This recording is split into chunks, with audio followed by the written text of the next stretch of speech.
Une minute pour prouver la formule d'intégration par partie, ou plus communément appelée IPP. Pour obtenir cette formule, il nous faut deux fonctions, disons u et v. Vous faites le produit de ces deux fonctions, et vous dérivez ce produit pour obtenir u'v plus uv'. Et maintenant, ce qu'on va faire, c'est qu'on va intégrer cette égalité, disons entre a et b. Pour calculer l'intégrale à gauche, il faut qu'on trouve une primitive de la dérivée de uv. Bon, par définition, une primitive de la dérivée de uv, c'est uv. Donc à gauche, on obtient uv pris entre a et b, et à droite, on peut développer cette somme par linéarité de l'intégrale. Et juste pour rappel, à gauche, la fonction prise entre a et b, ça veut juste dire la fonction évaluée en b moins la fonction évaluée en a. Donc ici, on a u de b v de b moins u de a v de a.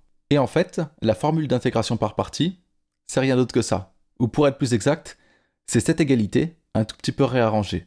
Parce que ce qui nous intéresse quand on fait une intégration par partie, c'est de réussir à intégrer une fonction que l'on peut écrire sous la forme d'un produit de fonction u'v en se ramenant au calcul de l'intégrale de uv'. Donc voici la formule d'intégration par partie, et si vous préférez la voir avec une variable muette, la voilà.